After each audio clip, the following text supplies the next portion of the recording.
Anak, good morning. Kamusta ka na, anak? Love you. Ayan po, nagpa-check up din po ako sa May Marian kasi doon nagpa-check up yung anak kong bunso. Ito po ay pinasarado ng mister ko kasi natatakot po sila. Kasi yun nga po, nagpaparamdam talaga. Tawagin niyo po siya, kaagad po magpaparamdam, lalo na yung mga kaklose po niya. Ayan. Tapos kahapon dito, yan, lalagyan ko lang po ng katang. Yan, para hindi po tayo magsarado. Ilang beses po ito na umisod po siya. Kahit meron na po siyang katang. Yan, tapos buksan ko lang po ito kasi napakainit. Yan, tutuloy ko lang po ito para ayos. Yan. Inuop na to ng mister ko. Pero dati-dati hindi siya inuop kasi lagi nandito yung anak ko nga pong panganay. Yan, napakalakas ng aircon. Gagawin ko lang siyang ayan. Gagawin ko lang siyang 24. Yan, lamigin po tayo. Yan, ngayon po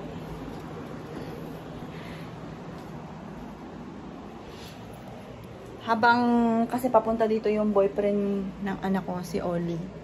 Habang wala pa siya, magbibideo na ako kasi dito siya mamaya mag-i-stay. Ayan.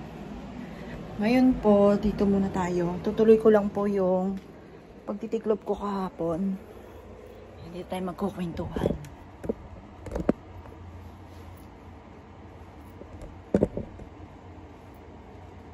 Ayan, tingnan po.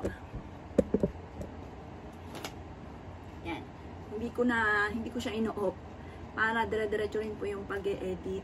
Tapos, ayun nga po, para natural talaga. Kasi ako pag nanonood din ako ng iba, yung parang mas gusto ko yung natural. Kaysa sa maraming cut-cut. Ayan. Ngayon po, yun nga po, ako po ay nagpa-blood test din po.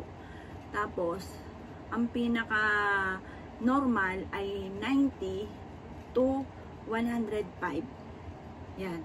Ang akin po ay 210. Kumbaga, mataas na rin po yung sugar ko. Kaya sabi dito ng mga nanay, kasi yung mga nanay ko po may diabetes, 35 years old pa lang po siya, pero ano po siya, kasi ngayon 70 years old na yung nanay. Yun po, talagang alaga lang talaga sa check-up at saka sa gamot. Tapos yun nga po, pati mga tiyahin ko, mga pinsan namin, may mga diabetes. Tapos ang diabetes daw po ay parang pag once na meron kang ganyan, magkakatropa daw po yan, yung cholesterol, yan, high blood, yan.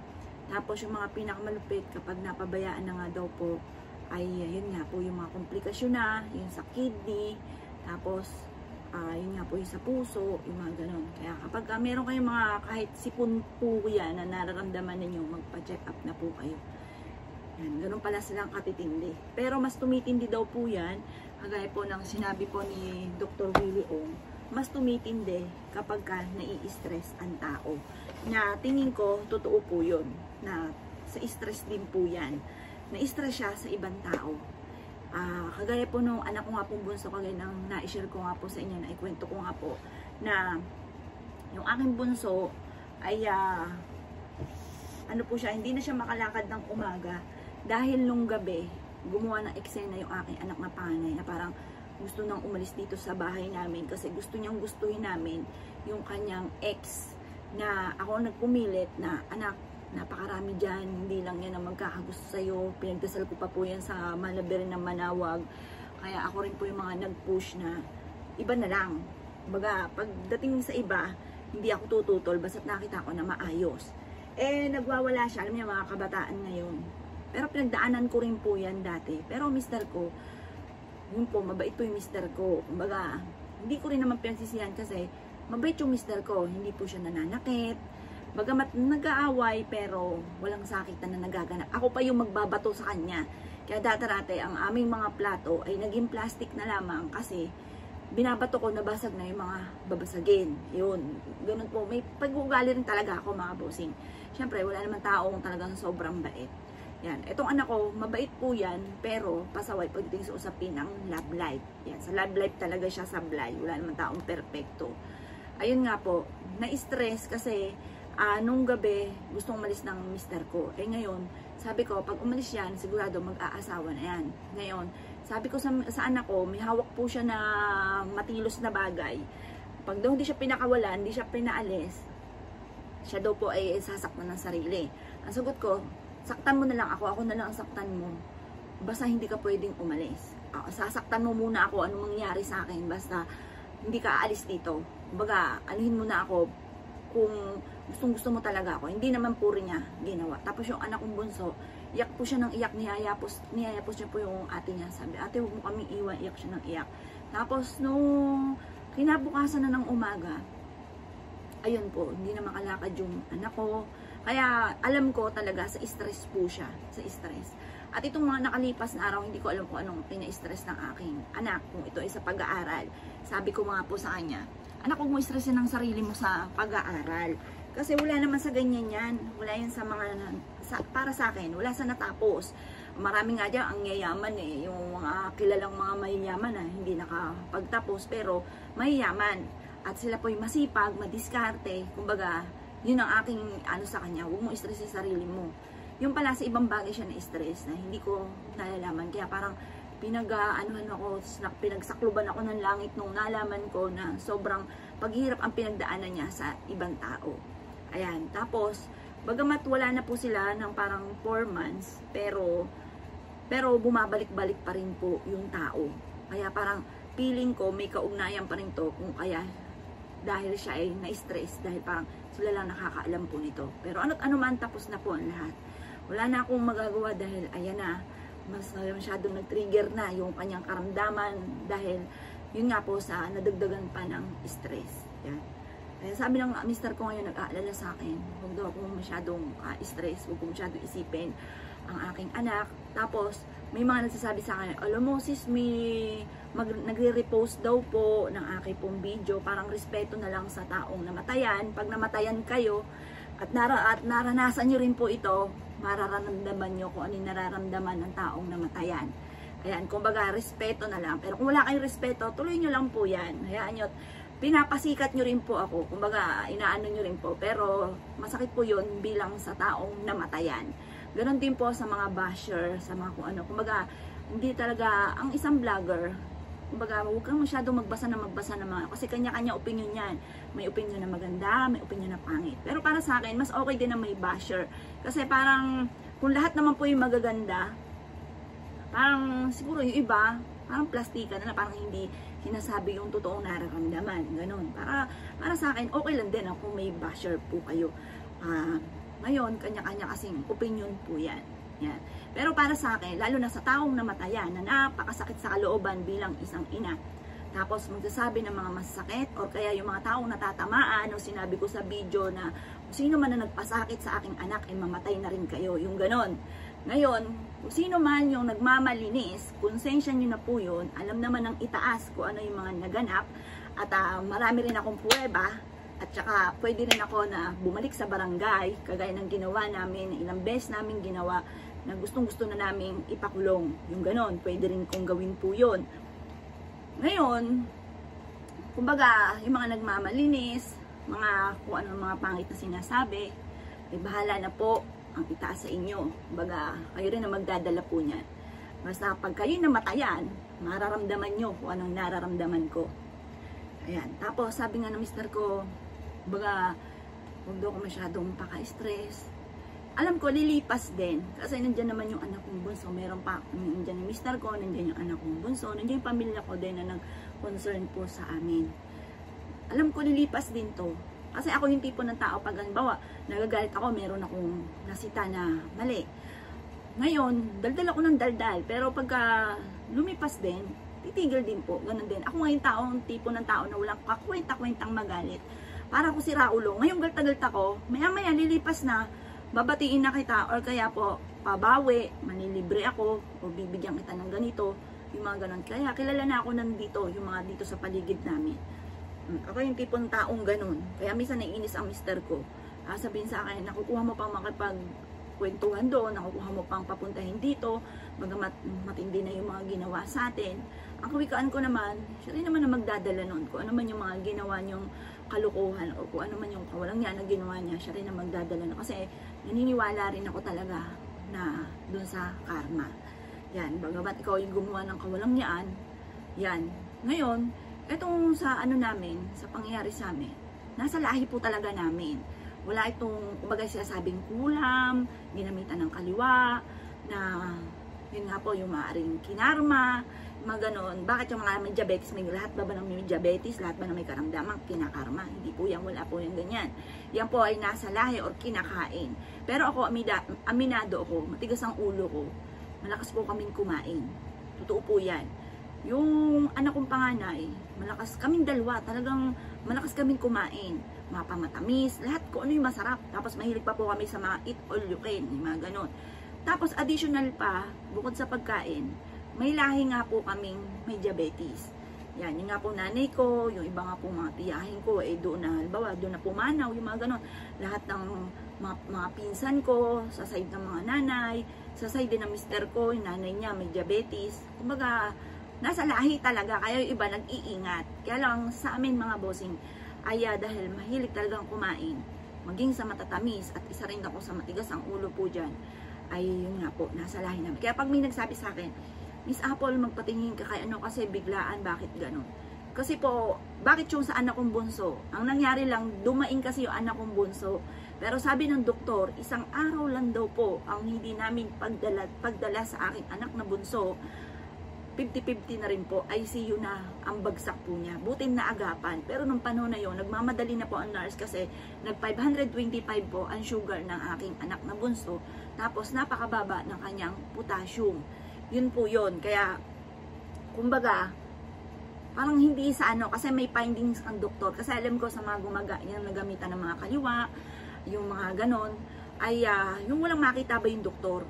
Or kaya, sabi naman nila, ay parang bibigyan ng karamdaman para ano, kaya lang nasa lahi po namin kumbaga, lahi po namin. Kumbaga kung kami lang, mag-iisip ako, bakit kami lang? Wala naman kaming lahi ng ganito, wala kami. Kung gano'n ang pangyayari, kaso nga lang po, nasa lahi po namin. Pero isa ako sa mahilig dyan. Kaya lang po, medyo bumagsak po sa akin. Kaya parang ngayon, papahinga po muna ako kasi halos dito sa mga rekomenda, ay wala silang sinabing ganun. Parang, ang sabi pa nga po nila, kung ikaw ay naging successful ngayon, pagdating sa mga anak mo, sa panganay mo, kahit anong ibenta niyan, magaling magbenta yan. Pero alam ko, magaling talaga magbenta ang anak ko. Magaling po talaga yan. Ako nga po ay nagsimula lang sa 5,000 pesos na inutang ko pa sa aking anak na panahon na yon wala siyang jowa noong panahon na yon. 5 years ago, wala siyang jowa. Siya po yung tipo na kung ano yung ginagawa ko, gagawin din po niya. Nag-vlog po ako, nag-vlog din yung anak ko. Tapos, nagtinda ako ng kung ano-ano, nagtinda rin naman po siya ng damit. Ayan, yung damit naman yung sa kanya. Parang may usapan kami. Ito yung sa akin, ito yung sa kanya, yung damit. Kaso nga lang, nakita ko yung damit niya, hindi niya na napupush. Kaya ako na yung nag-push, kaya yung ibang damit niya, isinama ko sa paninda ko. Kaya sabi ko, magdadamit na rin ako anak. Yung damit mo na hindi mo na natitinda, ako na magtitinda. Yun po yung istorya po nun. Kaya nagtinda na rin po ako ng damit. Kaya nagla-live din po ako ng damit.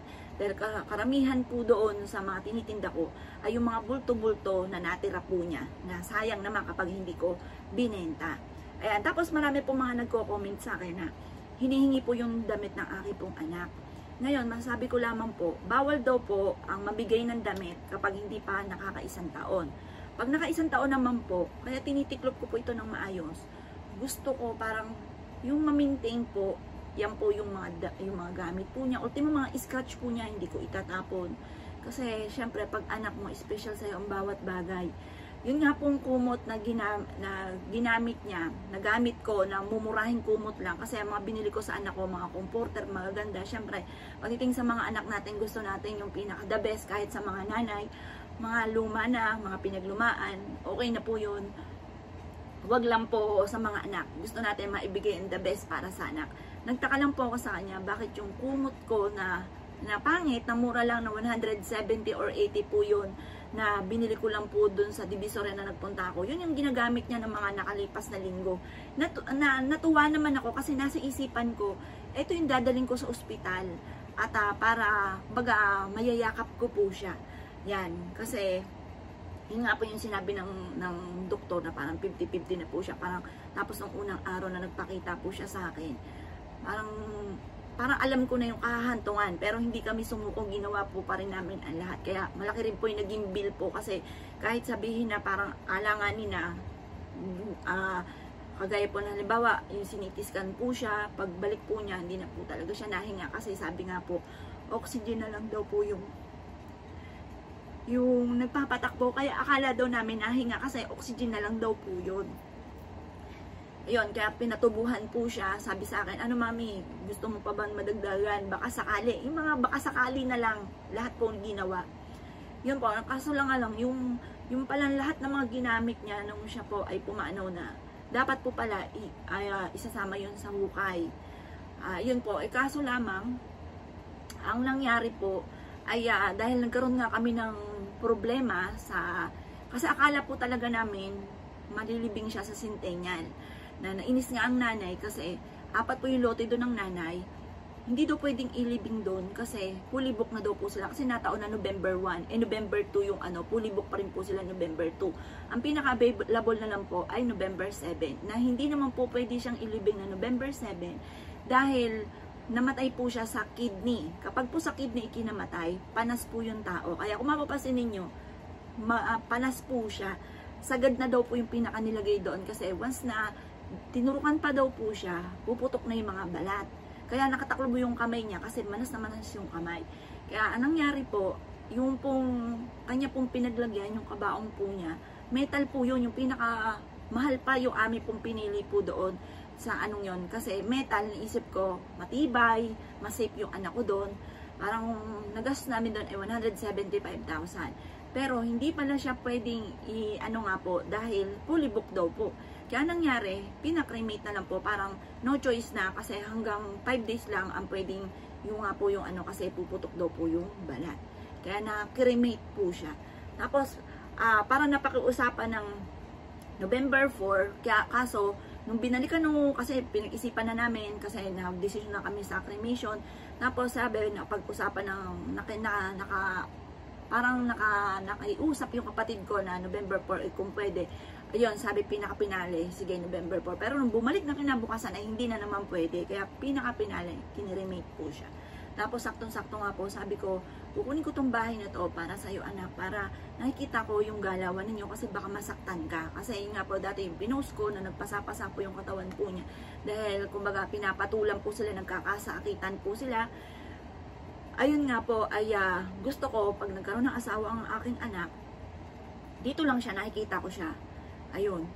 Nagkataon naman po na ganyan po yung nangyari sa kanya. Kaso, nagkataon din na hindi siya pwedeng ilibing nga po doon sa kung saan lupa ng nanay. Ay, parang siguro tinoon talaga na gusto niya dito. Kaya, kumbaga dinala ko siya dito. Pero sabi nila, parang nasa iyo kung gusto mo lang siyang Kaso, siguro sa ngayon, hanggang di pa ako nakaka-move on, hindi muna. Kumbaga, mas gusto ko dito, pag araw-araw kasi tuwing umaga, namimiss ko siya, sinisindihan ko siya ng kandila. Na mali po pala na ino-off daw yung kandila. Kasi ino-off ko po siya. Pagtaas ko po siyang ipagdasal, ino-off ko na yung kandila. Sabi, after 40 days, saka daw po i-off. Ngayon, iniisip ko, kasi sinasarado po namin to, siguro magdadala na lang ako ng kandila doon sa kabila para nababantayan ko yung kandila. Diba, syempre nakakatakot naman po na iwanan na bukas yung kandila, paano kung mag-init yung lagayan, yung mga ganong mga or kaya ibababa ko na lang dito para in case man na mag-init yung lagayan, sa may tiles po siya at hindi siya sa mismong kahoy. Ayan, kaya yun po, ako po yung magpapa-check up sa doktor ng aking mister. Ayan, na-chika ko na kayo na hindi naman ako nagtitiklop. Ayan, para isa lang po kaming doktor, pero may sinasabi ang nanay na parang nirekomenda sa Asian Hospital na parang may doktor na magaling tungkol sa yun nga po, yung parang pag-aalaga sa mga may diabetes. Ayun. Tapos, parang mag-iisa na lang kaming doktor, kaming 3. Tapos yun, asahan na talagang papayat po ako magda-diet po talaga. Kasi, yun nga po, mister ko umiiyak. Sabi ko, huwag ka umiyak, parang kang sira ulo eh. Kaya nga, kahit sabihin mataas na yung sugar ko, buti naman, maaagapan pa naman to, hindi naman ganun kalala. Kung ikukumpara dun nga po sa kay Jovelyn, dun sa nangyari po sa kanya. Ayan. Wala na po magawa. Pero may mga araw po na iyak ako ng iyak. Sabi sa akin ng mister ko, wag na daw akong pupunta dito dahil parang lalo hindi ako makaka-move on, wag na daw akong tingin ng mga picture. Siguro darating po yon, pero parang hindi ka agad-agad, hindi pa sa ngayon. Yun nga po, meron akong nakausap, 3 years na po nawala na yung anak niya, 15 years old naman daw po, sa kidney rin po yung ikinamatay. Ay hanggang sa ngayon daw po, siya daw po ay naiiyak. Ayan. Pero syempre, kailangan kasi nandiyan yung anak kong bunso, kawawa naman. Pero minsan parang gusto kong bumigay, gusto kong humiga, gusto kong nakaganyan lang ako. Parang gusto kong bumigay ko ano man po yung nararamdaman ko, parang pinanghihinaan po ako. Ayan. Na naiiyak yung mister ko, wag daw kasi mundog pa daw po sila. Ayan. Kaya kailangan maging matatag. Kaya nababanggit ko lagi sa video, lahat po tayo may iba't ibang pagsubok, iba't ibang istorya lang po tayo ng buhay. Alam ko, kaya ko po ito, malalampasan ko po ito. Kaya din po nyo yan, malalampasan po ninyo po yan, kung ano man ang mga pagsubok. Ayun, at saka kung ano man yung mga pinagdaanan ng anak ko, iniisip ko na lang, mabait talaga yung anak ko eh. Matulungin po yan, kagaya ko din yan. Pero syempre, depende minsan sa tulong. Kasi minsan may labis-labis na. Kailangan lagi tayong balance. Tapos tayo po ay ingatan nga po natin ang ating kalusugan. Yan, di na ako natapos dito. Pero tingin ko, matatagalan ako matapos dito. Dahil napakadami po nito. Kasi pinangako ko din po sa anak ko na nung nabubuhay pa nga po siya, na lilinisin ko po ito. Mangyari, magulo po ito. Na hanggang sa ngayon, medyo magulo pa rin. Pero inayos ko na po yan. Kasi, pinagalitan ko nga po yan. Sabi ko, anak, hindi ka malang naglilinis ng kwarto. Ako pa rin na maglilinis. Pinagalitan ko po yan na nabubuhay po siya. Kasi, yun nga po, walang ginawa po kundi magdudot-dot ng cellphone. Mag-TikTok, magkulong po dito. Mag-order po yan. Ang taga-receive, hindi ko alam kung ano mga pinag-order, pero sa akin ang bayad. Ako sa akin kukuha ng pambayad. Hindi ko alam kung ano po yung mga ino-order po niya. Kasi ang alam ko lang talaga, siguro okay lang, siguro ano po, ang order niya yung mga gamit niya sa school or kaya damit. Pero hindi ko alam na umu-order din po siya ng mga kung ano-anong pagkain, lalo't mga inchik ang sulat, hindi naman maintindihan kung ano nakalagay po doon. Ayun, yun po ang hindi ko akalain na iinom siya ng mga gano'n na hindi naman niya nalalaman ang ibig sabihin. Ayan, napakasakit po, pero alam ko makaka-move on din ako at kailangan ko mag-move on dahil nga po sa aking anak na bunso, ay sa mister ko na naandyan. Kasi alam ko po sa amin, kasi ako po yung sa amin eh. Ako yung nagdadala sa amin. Kaya hindi ako pwedeng bumigay, hindi ako pwedeng anong mangyari sa akin kasi kawawa po yung mag-ama ko po. Kaya kailangan laban lang sa hamon ng buhay. Ganun po talaga ang buhay. Sabi po ng mister ko, kung hindi man siya sa karamdaman, sa ibang pamamaraan, sabi po niya, na hanggang doon na lang daw po talaga yung aking anak. Wala po kaming magagawa kasi yun talaga ang inano ng Panginoon. Yan, kaya wala na talaga magagawa. Kahit ilang drum na akin naiiyak, sumakit na ang ulo ko, ilang banig na ng Biogesic ang aking ininom sa sobrang sakit ng aking ulo, hindi naman babalik na ang buhay ng aking anak. Yan, kaya wini-wish ko na maging masaya siya kung nasaan man po siya. Pero talagang wala pa sa isipan ko. Nagtatanong ako sa aking anak na bunso Parang kung sira, sabi ko, anak, tingin mo, nasaan na ngayon, kaya ngayon si ate? Ano kayang ginagawa ni ate ngayon? Yan. Tapos, marami rin po ako mga natuklasan na ginagawa po niya sa, yung mga ginagawa pa po niyang iba na hindi ko inaasahan. Yung tipo na, ano ba?